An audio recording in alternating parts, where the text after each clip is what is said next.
దేవుని వాక్యంలోనికి వెళ్దాం ఆలస్యం చేయకుండా. రోమీయులకు రాసిన పత్రిక 12వ అధ్యాయము 12వ వచనాన్ని చదువు. నిరీక్షణ గలవారై సంతోషించుచు శ్రమయందు ఓర్పు గలవారై ప్రార్థన యందు పట్టుదల కలిగి ఉన్నది. దేవునికి స్తోత్రం. హల్లెలూయా. ఈరోజు ప్రత్యేకంగా నేను చెప్పే అంశం ఏంటంటే, మనందరికీ తెలిసినటువంటి అంశం ఏంటంటే ప్రార్థన. ప్రార్థనను గురించి అందరికీ తెలుసు. క్రైస్తవుడు అంటే ప్రార్థన, వాక్యము, దేవుని సన్నిధి అని ఈ మూడింటిని చెప్తాం. కానీ ఆ మూడింటిలో కూడా లోటుగా ఉండేది, ఆ మూడింటిలో కూడా నిర్లక్ష్యం చేయబడేది ఏమిటి అంటే ప్రార్థనే.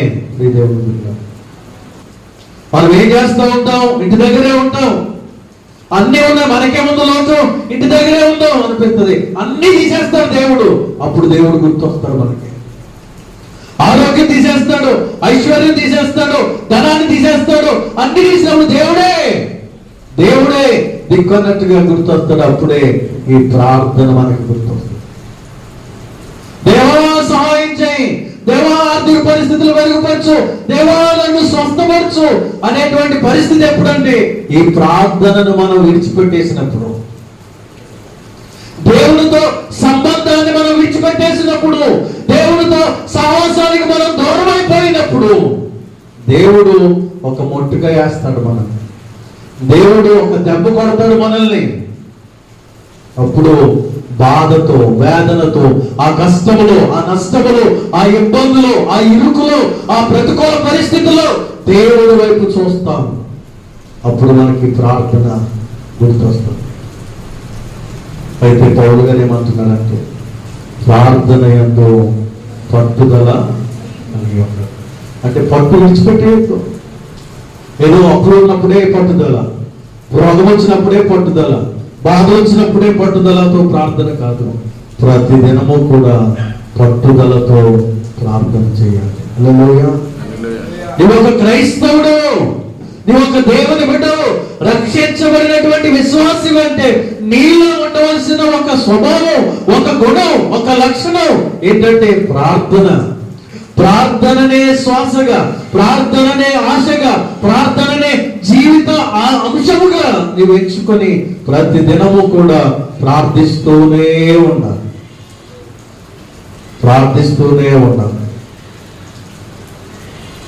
ప్రార్థన అనేది మన క్రైస్తవ్యానికి వెన్నెముక, స్పైనల్ కార్డ్, బ్యాక్ బోన్. ప్రార్థన అనేది మనకి వెన్నెముక లాంటిది. ఈ వెన్నెముక పని చేయకపోతే ఆ వ్యక్తి ఎలా నడుస్తాడంటే ఇలా వంగిపోయి నడుస్తాడు. చాలా మంది పెద్ద వయసులోకి వెళ్ళిపోయింది. ఏమైంది అంటే స్పైనల్ కార్డ్ పని చేయట్లేదు, ఆ వెన్నెముక పని చేయట్లేదు. కాబట్టి వారికి గూను వస్తుంది, ఇలా గూనుతో నడుస్తూ ఉంటారు. పరిస్థితులకి వంగిపోకుండా, పరిస్థితులకి రాజీ పడకుండా, శోధనలకి లొంగిపోకుండా నువ్వు స్థిరంగా నిలబడాలి అంటే నీలో ప్రార్థన ఉండాలి. ప్రియదేవుడు, రకరకాల శోధనలు వస్తున్నప్పుడు ఆ శోధనలకి నువ్వు వంగిపోకూడదు, కృంగిపోకూడదు, లోబడిపోకూడదు, వాటితో రాజీ పడిపోకూడదు. వాటికి ఎదురుగా నిలబడాలి అంటే నీలో ప్రార్థన అనేది స్థిరంగా, బలంగా ఉన్నప్పుడు నువ్వు ఏ పరిస్థితినైనా కూడా బిందాస్గా ఎదుర్కోగలుగుతావు, ధైర్యంగా ఎదుర్కోగలుగుతావు, ధైర్యంగా నిలబడగలుగుతావు. ఈ ప్రార్థన మనల్ని ఆ విధంగా నిలవబెడుతుంది. దేవుడు ఈరోజు ఏ శోధన వచ్చినా పడిపోకుండా నిలబడేటువంటి ప్రార్థనా జీవితం మనలో ఉందా? పరిస్థితులకు రాజీ పడకుండా దేవుని కొరకు నిలబడేటువంటి ప్రార్థనా జీవితం మనకుందా? ఆలోచన చేయాలి. ఎందుకు ఈ పట్టుదలతో కూడిన ప్రార్థన అంటే మొట్టమొదటి మాటను మనం చూద్దాం. లోకాసు వార్త 21వ అధ్యాయము. లోకాసు వార్త 21వ అధ్యాయము 36వ వచనం. దేవుని రాకడలో మనము ఆయన ఎదుట నిలవబడ్డానికి, దేవుని రాకడలో ఆయన ఎదుట నిలవబడ్డానికి. ఎవరైనా నిలబడిపోతారా ఆయన ఎదుట అంటే? ఎవ్వరూ నిలబడలేరు. ఆయన ప్రకాశాన్ని చూసే కింద పడిపోయినటువంటి శ్రేష్టమైన పరిశుద్ధులైనటువంటి భక్తుల్ని మనం చూస్తున్నాం. ఆయన వెలుగును, ఆయన ప్రకాశాన్ని, ఆయన కాంతినే తట్టుకోలేనటువంటి మానవుడు ఆయన రాకడలో ఆయన ఎదుట నిలవబడాలి అంటే ఆ మనుష్యుడికి శక్తి కావాలి. ఆ మనుష్యుడికి కావలసినటువంటి శక్తి మనం తినే ఆహారం ద్వారా మనకి లభించదు, మనం తాగే పాల ద్వారా మనకి లభించదు, మనం తీసుకునేటువంటి డ్రింకుల ద్వారా ఆ శక్తి, ఆ ఎనర్జీ మనకి రాదు. ఏంటి ఆ శక్తి మనకి ఎలా వస్తుంది అంటే ప్రార్థన ద్వారా. మనుష్య కుమారుని ఎదుట ఆయన రాకడలో నీవు నిలవబడాలి అంటే నువ్వు ప్రార్థనా పరురాలు అయి ఉండాలి, నువ్వు ప్రార్థనా పరుడు అయి ఉండాలి. నీలో ప్రార్థన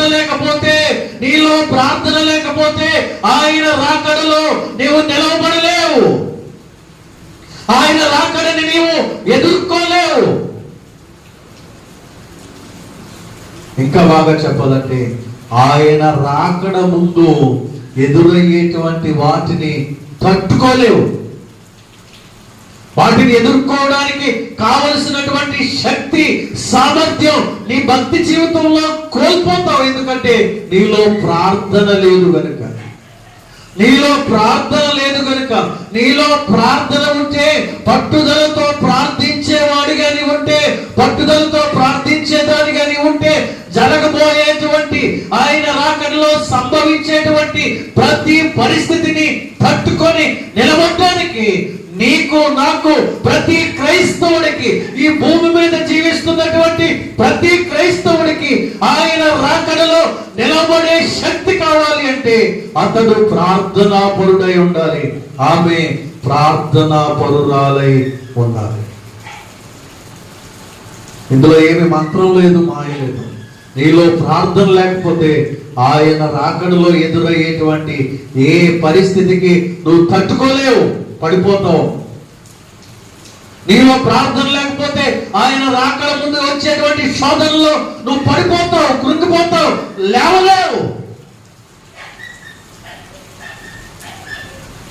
ప్రార్థనని నిర్లక్ష్యం చేస్తున్నావా? తూతు మంత్రంగా నీ ప్రార్థన జీవితం ఉందా?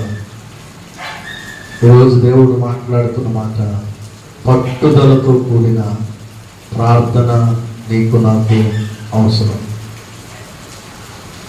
ఎందుకంటే ఈ ప్రార్థనే మనల్ని నిలబడుతుంది. నేను ముందు చెప్పాను, మన వెన్నెముక, మన ఆశ, శ్వాస, మన జీవితంలో ఒక బ్యాక్ బోర్డ్ లాగా మనల్ని నిలబెట్టేది అదే. అన్నీ ఉన్నాయి కానీ ఆ ప్రార్థనే రాదండి. కాదు, ప్రార్థన అవసరం. నువ్వు ఎలా ప్రార్థన చేసిన దేవుడు వింటాడు. ఏదో విధంగా నీకు వచ్చిన విధానంలో ప్రార్థనకి ఈ కోణంలో చేయాలి, ఈ మాటల చేత నువ్వు ఈ మాటలు మాట్లాడితేనే దేవుడు వింటాడు, ఈ పారాగ్రాఫ్ ప్రకారంగా నువ్వు బాగా నేర్చుకొని ఈ పారాగ్రాఫ్ అంతా చదివితేనే కానీ దేవుడు నీ ప్రార్థన వినడు అనేది ఎక్కడా లేదు. ప్రార్థన అంటే నీ బాధలో, నీ వేదనలో, నీ సమస్యలు, నీ ఇబ్బంది నేరుగా దేవునితో మాట్లాడుకోవడం. మనుషులతో మాట్లాడడానికి ఇబ్బంది పడతాం, మొహమాట పడతాం, సిగ్గుపడతాం. దేవుని దగ్గర ఆయనతో సహవాసం, సంబంధం నువ్వు కలిగి ఉంటే నీ బాధలని, ప్రభువా ఈ కష్టం ఉంది, ఈ ఇబ్బంది ఉంది, ఈ పరిస్థితి ఉంది, ఈ శోధన ఎదురవుతుంది, ఈ పరిస్థితులు నా మీద ఏలుబడి చేస్తూ ఉన్నాయి అని దేవునికి నీవు నేరుగా చెప్పుకోవడమే ప్రార్థన.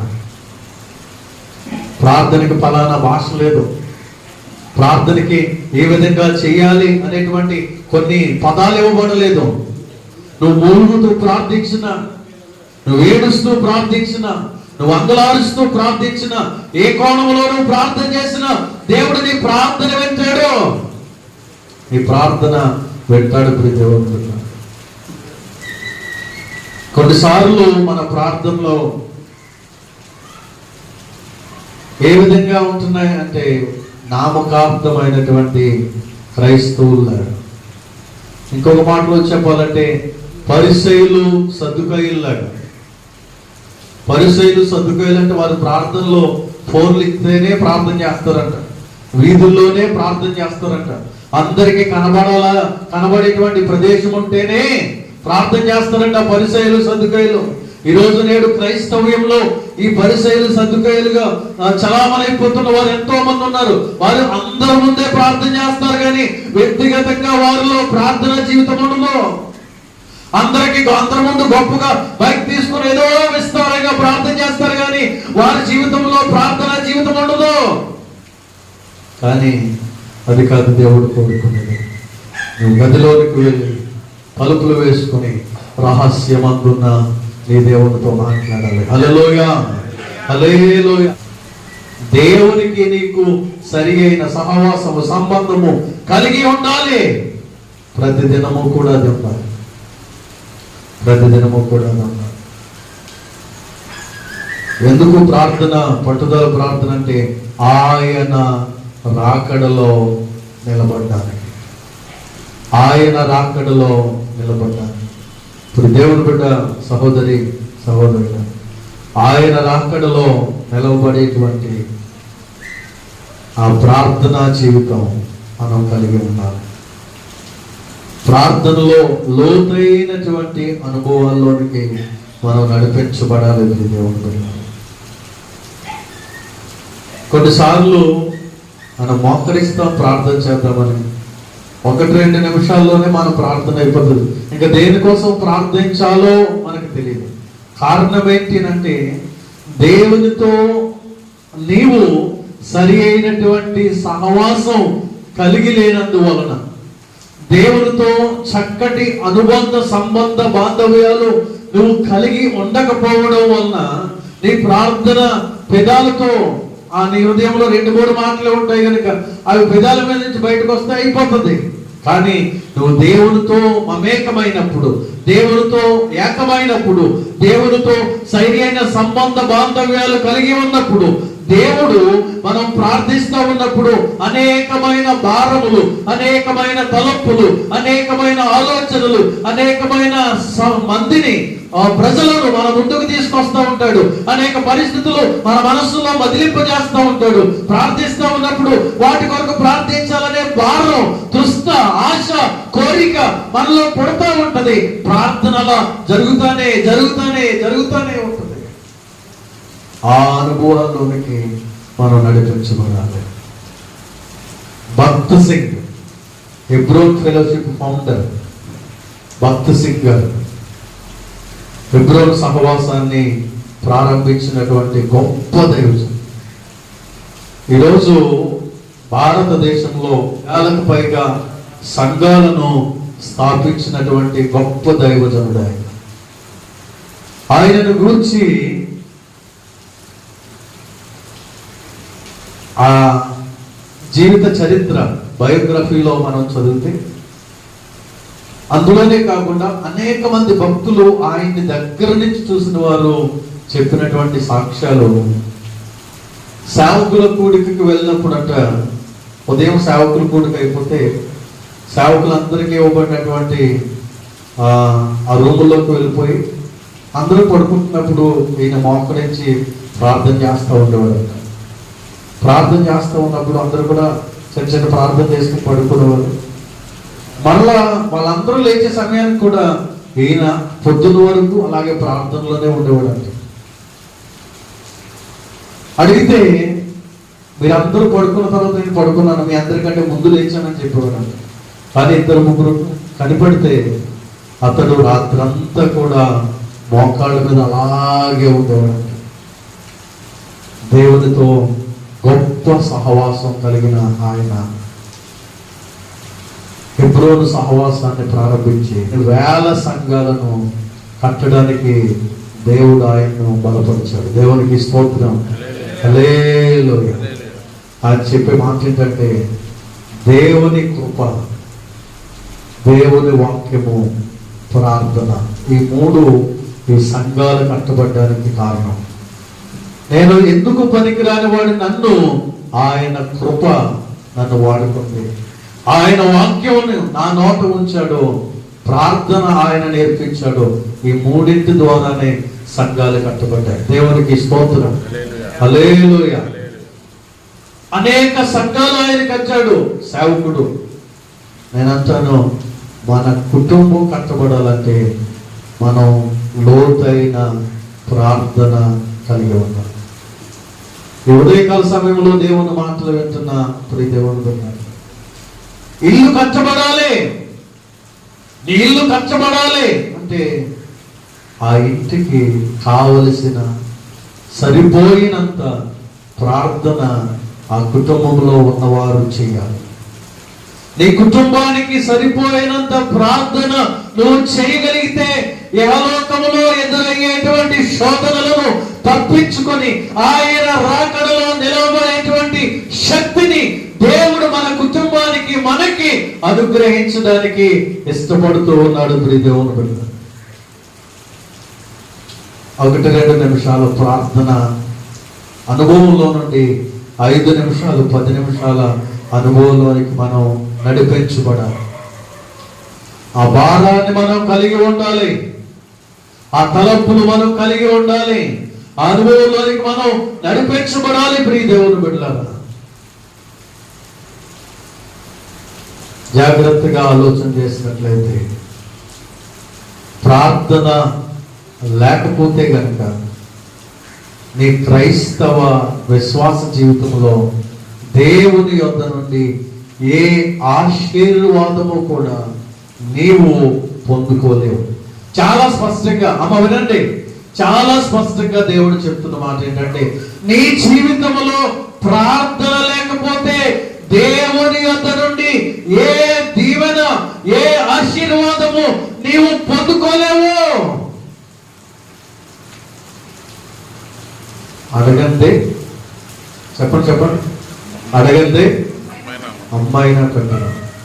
దేవుని వాక్యం చెప్తుంది మత్తయి సువార్త 7వ అధ్యాయం 7వ వచనంలో, అడుగుడి మీకు ఇయ్యబడును, తట్టుడి మీకు ఇయ్యబడును, అడుగు ప్రతివానికి ఇయ్యబడును. ఆ ఇవ్వడంలో కూడా ఎలా ఇస్తారంట, ఊహించిన దానికంటే అత్యధికంగా ఇచ్చే దేవుడు మన దేవుడు. చప్పట్లు కొట్టి దేవుడు నామాన్ని మహిమపరుద్దాం. హల్లెలూయా, హల్లెలూయా. నువ్వు ఎందుకు పొందుకోలేకపోతున్నావు అంటే నువ్వు ప్రార్థన చేయట్లేదు. ఎందుకు నీ కుటుంబం కట్టబడట్లేదు అంటే నీ కుటుంబములో సరిపోయినంత, చాలినంత ప్రార్థన లేదు. ఎందుకు శోధనలో పడిపోతున్నావు, ఎందుకు శ్రమల్లో పడిపోతున్నావు, ఎందుకు ఆయన రాకడ కొరకు సిద్ధపరచబడేటువంటి సరిపోయినంత ఆత్మీయ జీవితం లేదు అంటే ఒకటే మాట, ప్రార్థన సరిపోవడం లేదు, ప్రార్థన సరిపోవడం లేదు.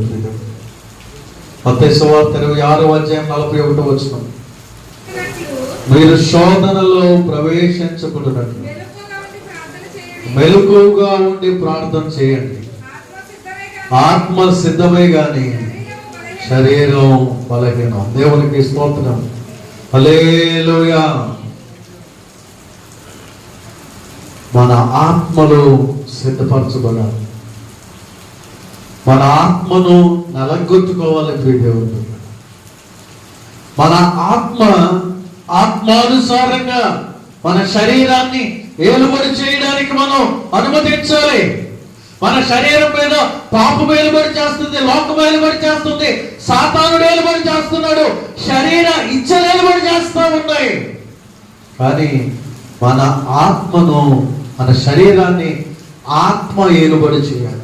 ఆత్మానుసారముగా మనం సిద్ధపరచబడాలి. ప్రియ దేవుని బిడ్డ, పౌలు గారు అంటారు, అనేక మందికి బోధిస్తున్నటువంటి నేను ఒకవేళ పడిపోతానేమో, తొట్టిల్లిపోతానేమో అని నా శరీరాన్ని నలగొట్టుకుంటున్నాడు అంటున్నాడు. నలగొట్టుకుంటున్నాడు ఉపవాసము ద్వారా తన యొక్క శరీరాన్ని నలగొట్టుకుంటున్నాడు. అన్ని ఎక్కువైపోయినప్పుడు ఈ శరీరం మందగించిపోయి, భోజనం ఎక్కువైపోయి, తిండి ఎక్కువైపోయి, ఈ శరీరం మందగించిపోయి దేవుని ఎదుట మోకరించడానికి, ప్రార్థించడానికి, ఉపవాసం ఉంచడానికి సహకరించదు. అట్టి పరిస్థితుల్లో మనం ఏం చేయాలంటే మన కడుపు కట్టుకోవాలి, మన శరీరాన్ని పస్తుంచాలి. శరీరాన్ని మన స్వాధీనంలో ఉంచుకోవడానికి, ఆత్మ ఆధీనంలోనికి నడిపించడానికి, మనం భౌతికంగా కాకుండా ఆత్మానుసారంగా జీవించడానికి కనీసం వారానికి ఒకసారి కడుపు ఖాళీ చేయాలి. దేవునికి స్తోత్రం, హల్లెలూయా. 2 ఆశీర్వాదాలు, 2 మేలులు ఉన్నాయి. వారానికి ఒకసారి భోజనం చేయడం మానేస్తారంట. ఒకటి భౌతికమైనటువంటి మేలు, 2 ఆధ్యాత్మికమైన మేలు. భౌతికమైన మేలు ఏంటంటే మన డైజెషన్ సిస్టమ్ చక్కగా మంచిగా పనిచేయడానికి ఒక రోజు గ్యాప్ ఇచ్చినట్లయితే శరీరంలో ఉన్నటువంటి అవయవాలన్నీ కూడా ఏదైతే మన తినేటువంటి ఆహారాన్ని అరిగిస్తూ ఉంటాయో వాటికి కొంచెం ఆకలి వచ్చినప్పుడు అవి ఏం చేస్తాయంటే మంచిగా పనిచేయడం మొదలు పెడతాయి. కానీ ఖాళీ లేకుండా తాగుతూ తింటూ ఫుల్గా చేసినప్పుడు అరగినప్పుడు ఏమైపోతాం, చాలా ఇబ్బందులు పడతా ఉంటాం. దేవుడు ఆ విధంగా ఉపవాసం ఉండటం ద్వారా మన శరీరానికి ఆరోగ్యం కలుగుతుంది. డాక్టర్లు చెప్తారు బలహీనంగా ఉండి వెళ్ళామంటే ఈ పూట ఏం తినొద్దు అంటాడు. ఎందుకంటే దాని కొంచెం ఆపండి, ఆ మెషిన్కి ఏం చేయాలి, రెస్ట్ ఇవ్వండి. ఆ గ్రైండర్, ఆ మిక్సీ బాగా పనిచేయాలంటే ఫుల్గా వేసేయకూడదు, దాంట్లో కొంచెం గ్యాప్ ఇచ్చినప్పుడు బాగా తిరుగుతుంది. ఫుల్గా వేసామంటే తిరగదు, అలా సౌండ్ అవుతుంది, తిరగదు. ఏమైపోతుంది అనుకుంటా, ఫుల్గా వేసాం మనం. అలా కాదు, కొంచెం ఖాళీ చేసినప్పుడు అది మంచిగా తిరుగుతుంది. దేవునికి స్తోత్రం. అదే విధంగా మన శరీరం దేవునిలో నలగొట్టబడాలి, దీవించబడాలి, ఆశీర్వదించబడాలి, దేవుని కొరకు జీవించాలి అంటే మన శరీరం ఉపవాసము ద్వారా నలగొట్టబడాలి. ఇక్కడ అంటున్నాడు ఆత్మ సిద్ధమే కానీ శరీరం బలహీనం. వద్దు, తర్వాత చేద్దాంలే. ఈ వారం ఏదో మొన్న చికెన్ తెచ్చి ఫ్రిడ్జ్ లో పెట్టాను కదా, లేకపోతే చేపలు ఉన్నాయి కదా, ఈ శుక్రవారం వండేసుకున్న ఉపవాసం ఎందుకు? ఈ శరీరం ఏమంటుంది, తినేద్దాం ఈ శుక్రవారానికి, వచ్చే శుక్రవారం ఉన్న ఉపవాసం, వచ్చే శుక్రవారానికి మళ్ళీ చేపలు వస్తాయి, లేకపోతే ఇంకా ఏదో మాసం వస్తుంది. దేవునికి స్తోత్రం. ఈ విధంగా ఏం చేస్తున్నామంటే ఆత్మకి అవకాశం ఇవ్వకుండా శరీరానికి అవకాశం ఇచ్చి మనం ఆత్మానుసారముగా కాకుండా శరీరానుసారులుగా జీవిస్తున్నాం కనుక శోధనలో పడిపోతా ఉన్నాం. మీరు శోధనలో పడకుండా నిమిత్తం మీరేం చేయాలంటే మీ ఆత్మలను సిద్ధపరుచుకోవాలని దేవుని వాక్యం తెలియజేస్తా ఉంది. నీకు ఎదురయ్యే శోధనలు చూపుల ద్వారా, మాటల ద్వారా, వినుట ద్వారా, నడవడిక ద్వారా, తినుట ద్వారా, త్రాగుట ద్వారా, అన్ని విషయాల్లో రకరకాలైన శోధనలు ప్రతి ఒక్కరూ ఎదుర్కొంటారు, నాతో సహా. దైవజనుడు ఏమి ఎగ్జంప్షన్ కాదు. దైవజనుడితో సహా ప్రతి ఒక్కరికి శోధనలు వస్తాయి. అందులో దైవజనుడు ఏమి ప్రత్యేకించబడిన వాడు కాదు. కానీ ఆ శోధనల నుండి మనం తప్పించబడాలి, ఆ శోధనలను మనం ఎదుర్కోవాలి, వాటిని జయించాలి అంటే మనలో ప్రార్థన ఉండాలి. దేవునికి స్తోత్రం. మనలో ప్రార్థన లేకపోతే గనుక ఆ శోధనలకి పడిపోతాం, ఆ శోధనలకు లోపడిపోతాం, ఆ శోధనల్లో రాజీ పడిపోతాం. అలా ఉండకూడదని దేవుడు మనతో మాట్లాడుతున్నాడు. మన భక్తి జీవితంలో ప్రార్థన అవసరం. అమ్మా, అప్పుడప్పుడు ప్రార్థన చేస్తున్నారా? సార్, కనీసం రోజుకు ఒకసారైనా దేవుడిని జ్ఞాపకం చేసుకుంటున్నామా? నువ్వు దేవుని బిడ్డవే, దేవుని కుమారుడివి, దేవుని కుమార్తెవు. మీ నాన్నతో నువ్వు మాట్లాడకపోతే ఎలా? నీ తండ్రితో నువ్వు మాట్లాడకపోతే ఎలాగా? నీకు తండ్రికి మధ్య సహవాసం, సంబంధం, రిలేషన్ ఎలా పెరుగుతుంది? ప్రార్థన, ప్రార్థన, ప్రార్థన. ప్రతిరోజు కూడా ప్రార్థన చేయండి. మీ స్నేహితులతో మాట్లాడకపోయినా పర్వాలేదు, మీ బంధువులతో మాట్లాడకపోయినా పర్వాలేదు, మీ ఇరుగు పొరుగు వారితో మాట్లాడకపోయినా పర్వాలేదు. అంటే ఇది వేరే కోణం. దేవుడితో మాట్లాడుతూనే ఉండండి. దేవుడితో మాత్రం ప్రతిరోజు మాట్లాడుతూనే ఉండండి. దేవునితో ప్రతి గంట మాట్లాడండి, ప్రతి సమయం ప్రతి నిమిషానికి మాట్లాడండి. నువ్వు ఎంతగా మాట్లాడితే అంతగా నువ్వు దీవించబడతావు, ఎంతగా మాట్లాడితే అంతగా ఆశీర్వదించబడతావు. మనుషులతో ఎక్కువగా మాట్లాడే కొద్దీ ఎక్కువ ఇబ్బందులు ఎదురవుతాయి. మనుషులతో ఎక్కువగా సహవాసం చేసే కొద్దీ ఎక్కువ ఇబ్బందులు ఎదురవుతాయి. కానీ దేవునితో ఎక్కువ సహవాసం చేయడం ద్వారా ఎక్కువగా ఆశీర్వదించబడతాం. దేవునికి స్తోత్రం. మన సహవాసము మనుషుల కంటే కూడా దేవునితో ఎక్కువ చేసేవారమై ఉందుముగాక. మనుషులతో కాదు, ఫోన్లో కాదు, సెల్ ఫోన్లతో కాదు, టీవీలతో కాదు, దేవునితో సహవాసం చేయండి. ప్రియ దేవుని బిడ్డలారా, దేవునితో సహవాసం చేయండి. దశమ భాగం అంటే ధనమే కాదు, సమయం కూడా. 24 గంటలు దేవుడు మనకి ఇస్తున్నప్పుడు 2 గంటల 40 నిమిషాలు ప్రతిరోజు దేవునికి ఇవ్వాలి. 2 గంటల 40 నిమిషాలు ఒకేసారి కూర్చుని పొద్దున్న 6 నుంచి 8:40 అలాగే కూర్చుని ఉండాలంటే అవదు. పొద్దున 1 అరగంట, మధ్యాహ్నం 1 అరగంట, సాయంత్రం 1 అరగంట, రాత్రి 1 అరగంట, ఇలా 1 అరగంట దేవుని సన్నిధిలో కొంచెం వాక్యం చదివి, ఒక పాట పాడుకొని, కొంచెం సేపు ప్రార్థన చేసుకొని, 2-3 అధ్యాయాలు చదవాలనుకోండి 1 పావు గంట అవుతుంది. ఒక అంశం కొరకు మనం ప్రార్థన చేసాం, ఒక 2 పాటలు పాడామనుకోండి 10 నిమిషాలు అవుతుంది. ఇంకో 10 నిమిషాలు ఇంట్లో వారి కొరకు, సమస్యల కొరకు ప్రార్థన చేయండి. ఈ విధంగా 1 అరగంట ఈ విధంగా ప్రార్థన చేస్తున్నప్పుడు రోజుకి 2 గంటలు నువ్వు ప్రార్థన చేయగలిగితే, నేను అంటాను అతి కొద్ది రోజుల్లోనే గొప్పగా ఆశీర్వదించబడిన స్థితిలోనికి దేవుడు నిన్ను ఖచ్చితంగా తీసుకొని వెళ్తాడు. ఈ యొక్క పద్ధతి, ఈ యొక్క మాటలు అనుసరించి, పాటించి, నువ్వు అన్వయించి నువ్వు చేయగలిగితే నిజంగా ఆశీర్వదించబడిన కుటుంబంగా దేవుడు నీ కుటుంబాన్ని లేవనెత్తుతాడు అని దైవజనుడిగా నేను చెప్పడానికి ఇష్టపడుతున్నాను. మనము దేవునితో సహవాసం చేస్తూ ఉన్నప్పుడు, దేవునికి మనం మంచి సంబంధం కలిగి దేవుని అడుగుతా ఉన్నప్పుడు, ఆయన సమయానుకూలంగా సహాయం చేసే గొప్ప దేవుడు. హల్లెలూయా, హల్లెలూయా. ఆయన అడిగిన దాన్ని ఎప్పుడు కూడా ఏమోనో అనేటువంటి దేవుడు కాదు, ప్రార్థన ఆలకించలేని దేవుడు కాదు. ప్రార్థన ఆలకించే దేవుడు, మన ప్రార్థన వినే దేవుడు, మన ప్రార్థనకి జవాబిచ్చే దేవుడు, నిజంగా ప్రార్థించే వారికి సమీపంగా ఉన్నటువంటి దేవుడు ఆయన. నీకు దగ్గరగా ఎందుకు లేడు దేవుడు? ఎందుకు నీకు సహాయం చేయట్లేదంటే నువ్వు అసలు ఆయన జ్ఞాపకం చేసుకోవట్లేదు, నువ్వు ఆయన గుర్తు తెచ్చుకోవట్లేదు, ఆయన నువ్వు ప్రార్థన చేయట్లేదు. నువ్వు ప్రార్థన చేస్తూ ఉంటే ఆ మాట నాకు చాలా ధైర్యాన్ని ఇస్తుంది. ప్రియ దేవుని బిడ్డ, నువ్వు ప్రార్థించినప్పుడు ఆయన అంటాడంట, నేనున్నాను అంటాడంట. హల్లెలూయా, హల్లెలూయా.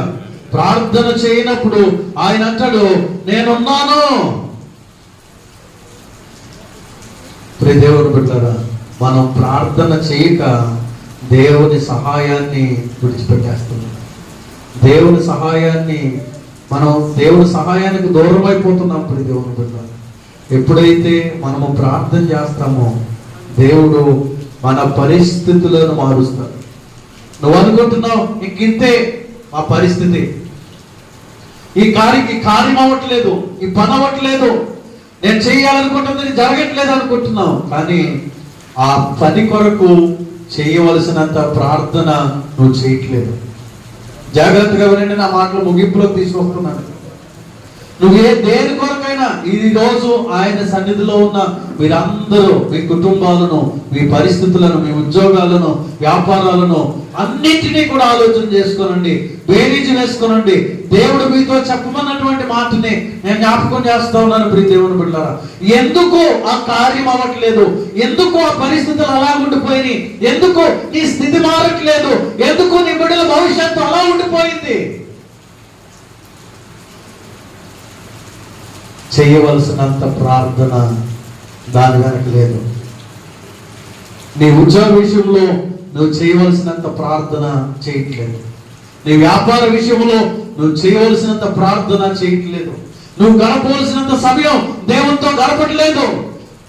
నీ ఇంట్లో ఉన్నటువంటి పరిస్థితులు మార్చబడాలి అంటే మార్చబడేంత ప్రార్థన నీ ఇంటిలో లేదు. నీ అప్పులు తీర్చబడాలి. ఆ తీర్చబడాలి అనేటువంటి విషయంలో నువ్వెంతగా ప్రార్థించాలో అంత నువ్వు ప్రార్థించట్లేదు. నీ కుటుంబాల్లో నెమ్మది లేకుండా ఉంది, సంతోషం లేకుండా ఉన్నది, సమాధానం లేకుండా ఉన్నది. సమాధానము, సంతోషము, నెమ్మది పొందేంత ప్రార్థన నీ కుటుంబములో లేదు. వస్తున్నా మందిరానికి, కూర్చుంటున్నా మందిరంలో, మళ్ళా వెళ్ళిపోతున్నాం అంతే. దేవుడు మార్చట్లేదు, దేవుడు చేయట్లేదు, దేవుడు ఇవ్వట్లేదు, దేవుడు చేయట్లేదు అని పక్కన పెట్టేస్తూ ఉన్నావు.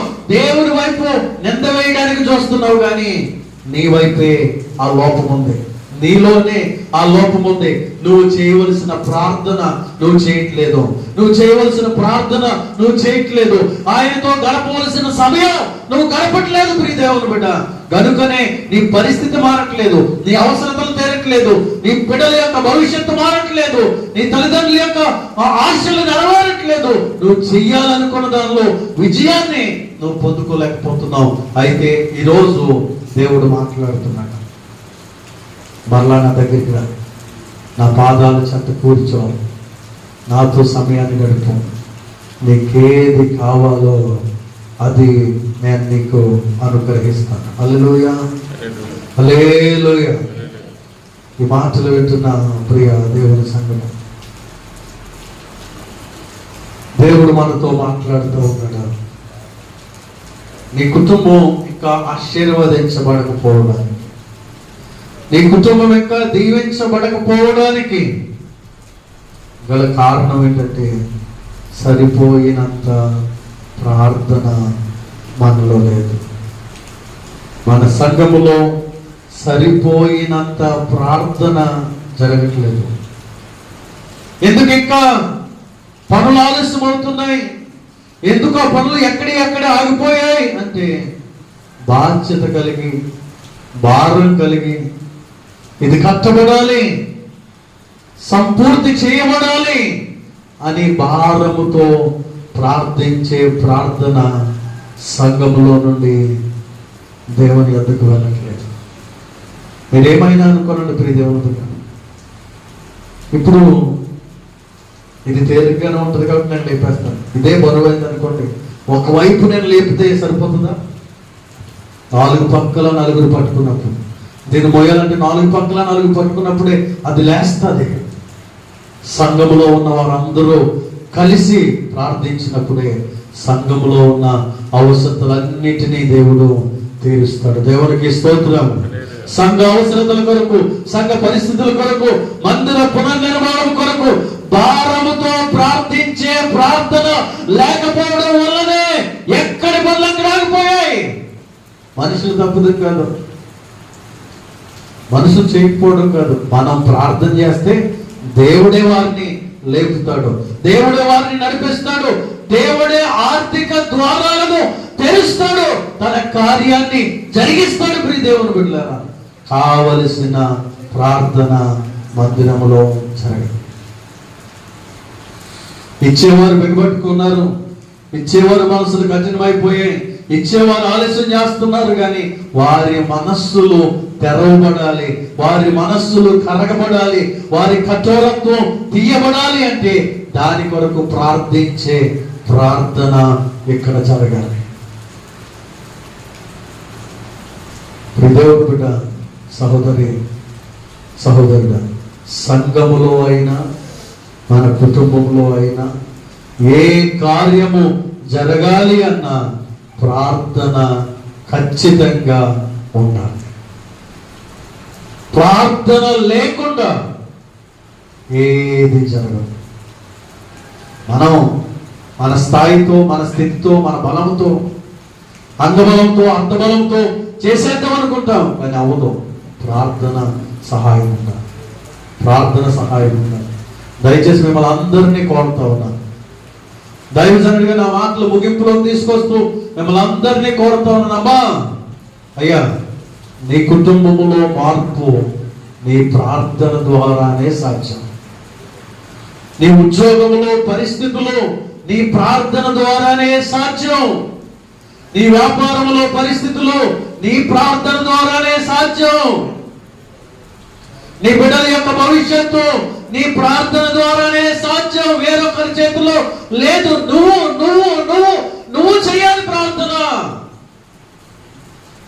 సంఘం యొక్క మార్పు, సంఘం యొక్క పరిస్థితులు సంఘ ప్రార్థన మీదే ఆధారపడి ఉన్నాయి. కనుక ప్రార్థన ఎంత ప్రాముఖ్యమైందో ఈరోజు మనం అర్థం చేసుకుందాం.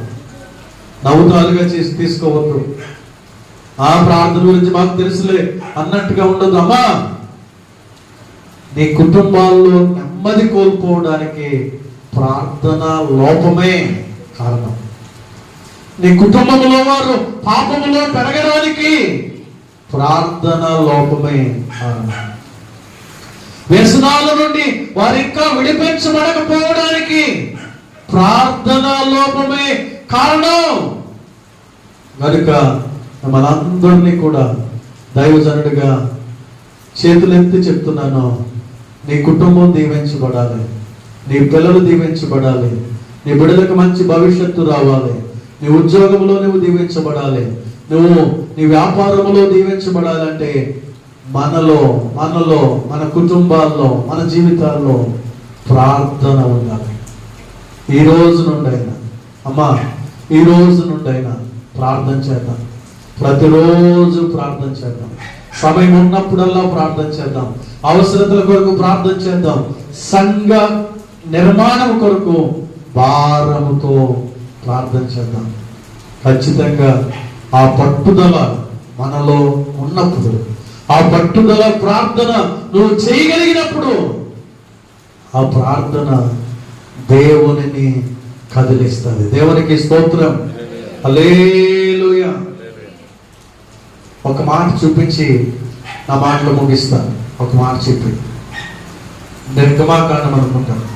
నిర్గమాకాండం 3వ అధ్యాయం 8వ వచనంలో ఆఖరి మాట, పాలు తేనెలు ప్రవహించు దేశమునకు వారిని నడిపించుటకు దిగి వచ్చి ఉన్నాను. దేవునికి స్తోత్రం. ఎప్పుడు ఆయన దిగి వచ్చి ఉన్నాడంటే, వారు ఐగుప్తు దేశంలో హింసించబడుతున్నారు, బానిసలుగా వెట్టి చాకరీ చేస్తున్నారు. వారు రోజుకి 8 గంటలు చేసే దగ్గర 16 గంటలు పని చేస్తున్నారు. కేవలం 4-5 గంటలు మాత్రమే వారికి రెస్ట్ ఉంటుంది.